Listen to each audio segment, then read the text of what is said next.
Hello everyone, आज हम discuss करेंगे introduction to environmental impact assessment. So as the name suggest, environmental impact and assessment मतलब environment पे क्या इम्पैक्ट हो रहा है उसको हमको असेस करना है, and that is for the projects.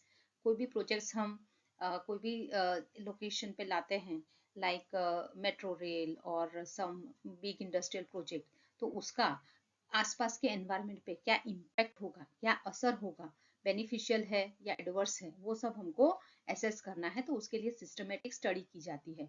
तो basically according to the United Nations Environment Programme, that is UNEP, it is defined as a tool. ये एक टूल है use to identify the environmental, social and economic impact of a project prior to decision making. अगर कोई भी project हम propose कर रहे हैं तो उसका एनवायरमेंट पे, आजू बाजू के लोगों पे और इकोनॉमी पे क्या इफेक्ट होगा वो हमको जानना है। उसके लिए टूल डेवलप किया गया है।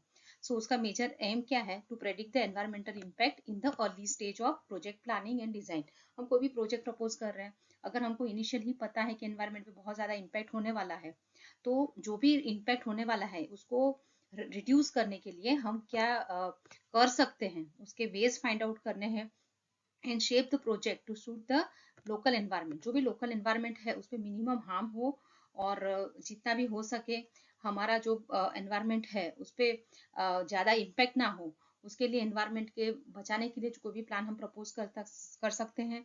And it will give the decisions to the options to the decision maker, कि अगर कोई एनवायरमेंटली बहुत ही ज़्यादा इम्पैक्ट वाला प्रोजेक्ट है तो उसको अर्ली स्टेज में ही उसको रिजेक्ट कर डाला जाए, या फिर some proposals are to be made कि ऐसे ऐसे आप एनवायरनमेंट को बचाने के लिए आप कर सकते हैं, तो फिर आगे सोचा जा सकता है। तो purpose of best EIA practice क्या है कि identify the environment impact, environment पे क्या इम्पैक्ट हो रहा है वो आइडेंटिफाई करो।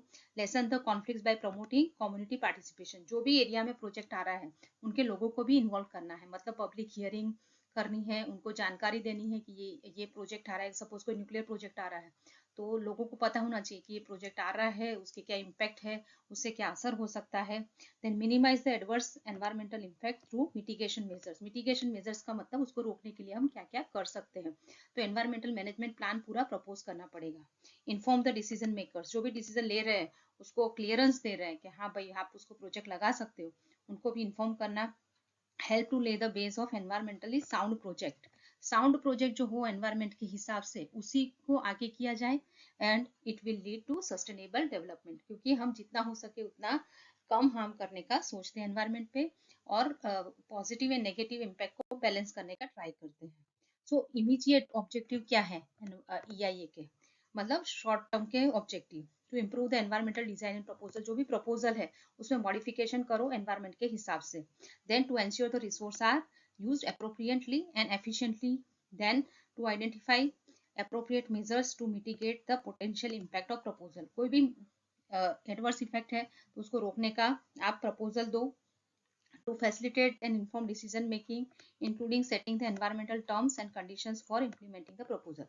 So in short, कोई भी proposal में environment का ध्यान रखना है, लोगों पे ज़्यादा इफेक्ट ना हो वो सब देखना है। तो लॉन्ग टर्म ऑब्जेक्टिव क्या होगा या ये क्या?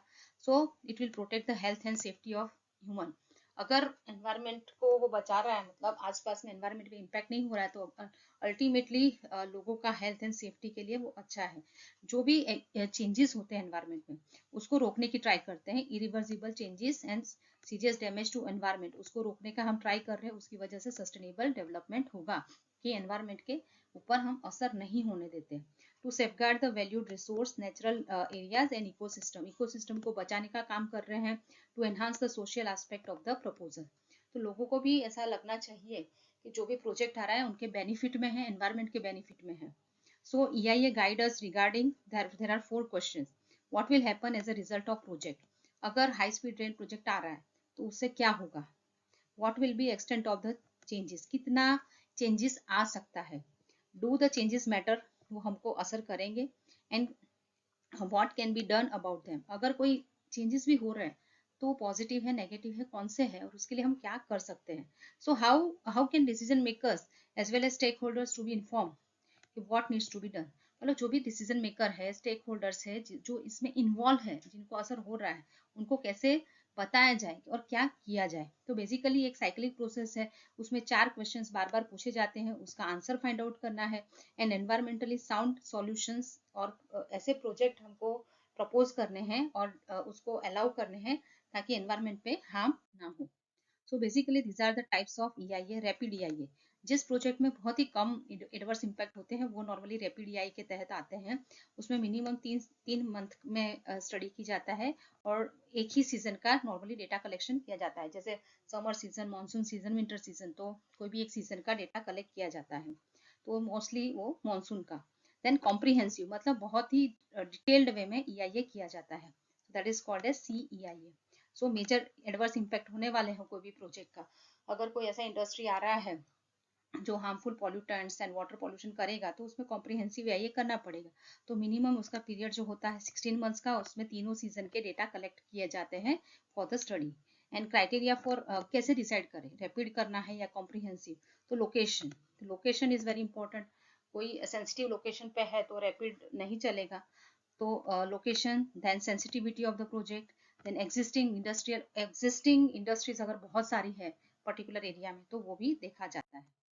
So basically environmental impact assessment is intended to prevent or minimize potentially adverse environmental impact and enhance the overall quality of the project. That is the very important objective. So EIA should identify, describe and assess the direct and indirect impact of the project on the following factors. तो directly क्या वो impact कर सकते हैं, indirectly क्या impact कर सकते हैं, कौन से फैक्टर्स उसमें कंसिडर करने हैं, जैसे ह्यूमन बीइंग, इंसान पे क्या इफेक्ट होगा, फ्लोरा एंड फोना पे क्या इफेक्ट होगा, then soil, water, air, climate, landscape पे क्या इफेक्ट होगा, मटेरियल्स पे क्या इफेक्ट होगा, कल्चरल हेरिटेज, आजू बाजू में अगर कोई इंपॉर्टेंस हेरिटेज साइट है तो उस पर क्या इफेक्ट हो सकता है, interaction between all other factors. So इसमें बहुत ही ज़्यादा स्ट्रॉन्ग सोशल डायमेंशन है। सो ये जो भी फैक्टर्स हम कंसिडर करते हैं उसे नॉर्मली एनवायरमेंटल एट्रीब्यूट्स या एनवायरमेंटल पैरामीटर्स बोला जाता है। So you can say that EIA is a complete study which integrates the earth science। इसमें all this climate, air, water सब include होता है, life science include होता है जिसमें terrestrial ecology, aquatic ecology, पानी के अंदर जो बायोटिक कंपोनेंट उनका इंटरेक्शन, सो लैंड के ऊपर उनका भी हमको देखना है।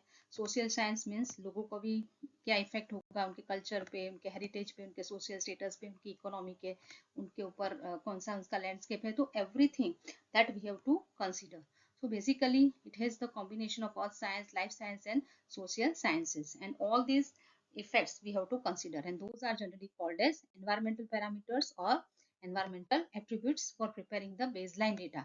अभी जैसे आपको पता करना है कि इम्पैक्ट कितना हो रहा है तो हमको पहले बेसलाइन चाहिए कि अभी सपोज एयर का क्वालिटी पहले क्या था और अगर प्रोजेक्ट आएगा तो उसके बाद क्या होगा, तो वो प्रेडिक्शन होता है, वो इम्पैक्ट की वजह से आता है। सो बेसलाइन डेटा प्रिपेयर करने के लिए जो डेटा हम कंसिडर करते हैं उसे एनवायरमेंटल एट्रीब्यूट्स या एनवायरमेंटल पैरामीटर्स बोला जाता है। तो उसमें सब फिजिकल पैरामीटर जिसमें एरिया, साइट लोकेशन, सॉइल की properties, topography, watershed property, geological property, everything that we have to study. Second is chemical. So chemical related air की क्वालिटी, उसके अंदर कौन से पैरामीटर है, वाटर क्वालिटी मतलब कितना पानी के अंदर उसकी क्वालिटी क्या है, उसके सब पैरामीटर्स, सॉइल के पैरामीटर्स, तो उसमें सब chemical parameters, pH, acidity, alkalinity, hardness, so many things that we have to check. Similar way air quality etcetera. Biological means related to biodiversity, existing area में कितना बायोलॉजिकल बायोडाइवर्सिटी मीन्स कितना varieties of species है, उसमें flora, फोना, forest cover कितना है, forest cover कम तो नहीं होने वाला, स्पीसीज रिचनेस क्या है, कहाँ पे है, कितने टाइप्स के इकोसिस्टम है, एंडेंजर स्पीसीज तो नहीं है, वो सब हमको स्टडी करना है। Next is socio economic. तो population within 10 to 50 kilometre की रेडियस में जो भी है उसके बारे में हमको स्टडी करना है, उनका सोशल स्ट्रक्चर, इकोनॉमिक कंडीशन क्या है, उनकी क्या क्या कैपेबिलिटी है डेवलपमेंट करने की, डिस्प्लेसमेंट तो नहीं हो रहा है, उनको कहीं रिहेबिलिटेट तो नहीं करना पड़ रहा है हमारे प्रोजेक्ट की वजह से, क्योंकि काफ़ी बार क्या होता है कि जैसे रेलवे का प्रोजेक्ट है तो काफ़ी एरिया में से पास होता है, तो वहाँ पे जितना भी फ्लोरा फोना है उसका फॉरेस्ट है कट करो, फिर वहाँ पे जो लोग रह रहे हैं उनको दूसरी जगह पे रिहेबिलिटेट करो। Similar thing happens with the dam project. So वो सब हमको देखना पड़ता है। देन कल्चरल, तो location and state of archaeological कोई साइट है, कोई रिलीजियस इंपॉर्टेंस का कोई लैंडमार्क है, तो वो सब भी हमको देखना जरूरी है कि उस पर क्या इम्पैक्ट होगा।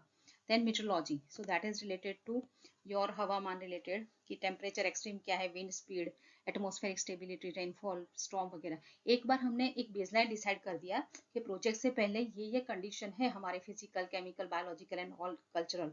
सो ये बेसलाइन डेटा कलेक्ट करने के बाद नेक्स्ट स्टेप क्या होता है कि हमको स्टडी करना है बाय वेरियस मेथड्स और आइडेंटिफाई करना है कौन से इम्पैक्ट हो सकते हैं, उसको प्रेडिक्ट करना है कि अगर सपोज वाटर क्वालिटी के पैरामीटर्स मैंने डिसाइड किए, पीएच, ये वो जो इतने भी हमको एग्जिस्टिंग वाटर में दिखे, तो after study we will predict कि अगर सपोज पीएच अभी 6.5 टू 8.5 रह रहा है तो उसके बाद शायद वो 9 तक भी चला जाए, तो वो होता है प्रेडिक्शन करना। And evaluate the environmental impact, जो भी एनवायरमेंटल इम्पैक्ट हो रहा है पर्टिकुलर एट्रीब्यूट पर, उसको स्टडी करना। So basically there are varieties of impacts that we can study. First is biological, physico-chemical, जो आपने already देखा environmental attributes है ही.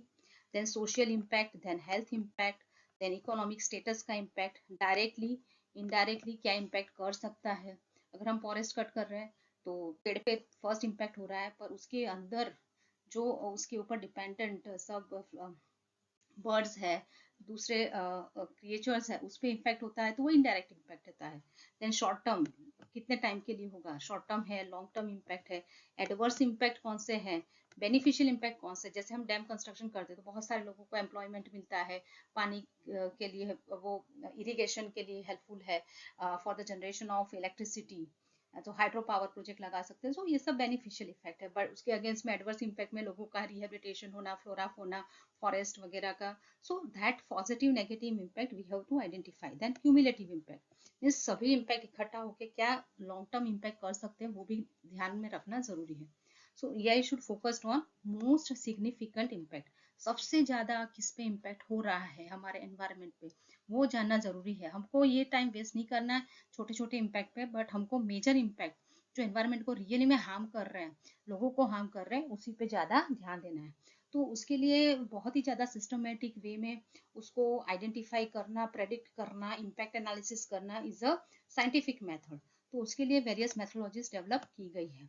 So these are some name of the various methodologies which are developed to identify and predict the impact. That is ad hoc method, checklist method, matrices method, network method, overlay method, predictive and simulation method. So by doing such scientific study, we are identifying and predicting the impact, and impact analysis करते हैं कि कौन से particular environmental attribute पे कितना कितना impact हो सकता है। Once we identify the impact, next step हमारा क्या होगा कि ये जो impact है उसका minimum impact हमारे environment पे हो, ऐसा हमको try करना, जिसे हम mitigation measures बोलते हैं। So these are the references that I have taken just to prepare this introductory lecture. मेरा प्लान ये है कि नेक्स्ट और लेक्चर्स में थोड़े स्टेप्स, इंडिया में क्या ईआई का कंडीशंस है, इन्वायरमेंटल क्लियरेंस क्या है, और what are the advantages, disadvantages, and what are the flaws in this EIA process that I will cover. So I hope that ये EIA का लेक्चर आपको यूजफुल हुआ होगा। तो this is just the introduction part. So in the next I will try कि environmental clearance वगैरह क्या है। So अगर आपको लगा कि ये यूजफुल है तो लाइक करें, share with other students also, comment भी कर सकते हैं, सब्सक्राइब माई चैनल अगर आपने नहीं की है तो। Thank you.